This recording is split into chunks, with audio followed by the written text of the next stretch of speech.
What if I told you the biggest mistake most investors make is not choosing the wrong mutual fund? It's not understanding risk. Yes, not returns, not timing, not even the market crash. It's risk. And today, we are breaking it down in a way that might completely change how you invest forever. This is Vinod from NRI Financial Insights. Welcome to the show.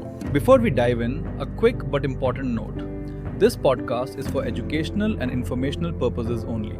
Nothing in this episode should be considered financial advice, investment recommendations. Mutual fund investments are subject to market risks.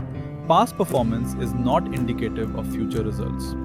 Always consult with a qualified financial advisor or registered investment professional before making any investment decisions based on your personal financial situation, goals, and risk tolerance. Now, let's get into it. First, we have to discuss the big myth. Start with a simple question. Would you rather invest in a fund that gives you 12% returns or one that gives 20%? Obviously 20%, right? But here's the catch. What if that 20% fund can also drop 40% in a bad year and the 12% fund barely drops 5%? Now which one are you picking?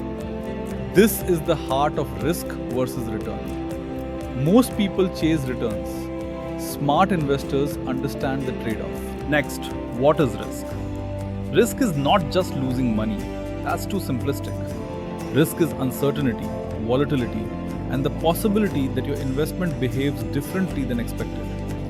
Think of it like this. Investing is like driving. A savings account is equal to parked car. A debt fund is a slow city driving. An equity fund is highway at 120 kilometers per hour. You'll reach faster on the highway, but one mistake and the damage is bigger. Next, we have return. Return is what you earn from your investment. Simple? Yes. But here's where it gets tricky.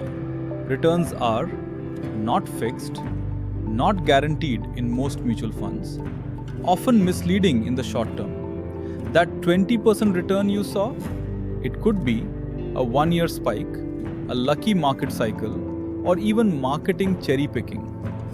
Real investing looks at long-term average returns, not flashy numbers. Fourth is the risk-return trade-off.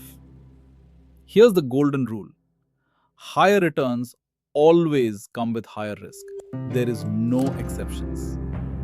If someone promises you a high returns with low risk, you have to run. That's either misleading or straight up dangerous. Now we have to discuss the types of mutual funds and their risk levels. Let's break it down simply. The first one is debt funds. It has low risk. It invests in bonds, government securities, and it is stable, predictable, but give you lower returns. These funds are good for beginners, for short-term goals, or for risk-averse investors. Next fund is hybrid funds. It has medium risk. It is a mix of equity plus debt. It has a balanced approach with moderate returns. These funds good for people who want growth with some safety. Third category of fund is equity funds. It has high risk and invest in stocks. It has high growth potential and highly volatile.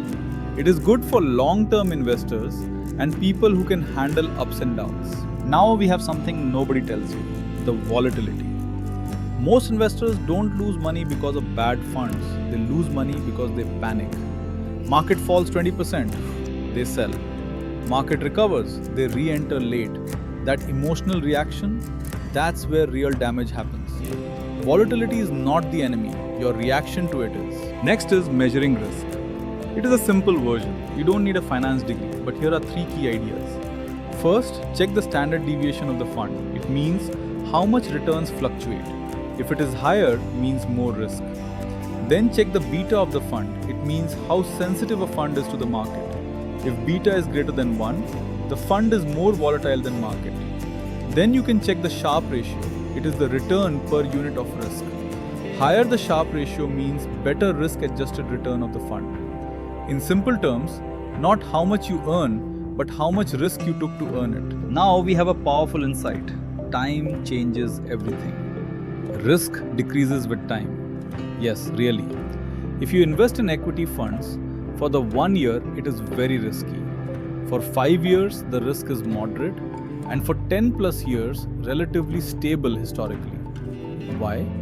Because markets recover over time. Short term means chaos, and long term means growth. Now we have to discuss the psychology of risk. Let's get real for a second. Can you handle seeing your investment drop 30% and waiting 2 to 3 years to recover? If not, you shouldn't be in high risk funds. Your risk tolerance matters more than market knowledge, because investing isn't just math, it's emotional discipline. So here's how smart investors handle risk. They are handling it in many ways. One is diversification. They don't put everything in one fund, instead spread across equity, debt, and in different sectors. Second is by doing SIP or systematic investment plan. They are investing regularly instead of lump sum, so it reduces timing risk and averages your cost. The third is by allocating assets like 70% in equity funds, 30% in debt funds, or like 50-50 in a balanced way, or 30% in equity fund and 70% in debt in a conservative way. What are the common mistakes? Let's call these out. Sometimes investors chasing past returns, ignoring risk, panic selling, over diversifying and listening to hot tips. These are the common mistakes. Investing is not a trend, it's a system. Here's something worth remembering. The best investment is not the one with the highest return. It's the one you can stick with during tough times. Because consistency beats brilliance. Every single time. Suppose we compare two investors. First one invests in high-risk fund, panics during crash, exits early. All these result in poor returns. And the other investor chooses moderate risk, stays invested, uses SIP, may result in wealth grows steadily. Same market, different behavior. Let's wrap this up. Risk and return are connected. Higher returns is equal to higher risk. Time reduces risk. Psychology matters more than strategy. Consistency wins. So next time you see a mutual fund boasting massive returns, don't ask, how much can I earn? Ask, what risk am I taking? That one question can change your financial future.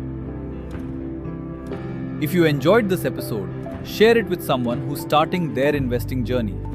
And remember, smart investing isn't about chasing returns. It's about understanding risk. See you in the next episode.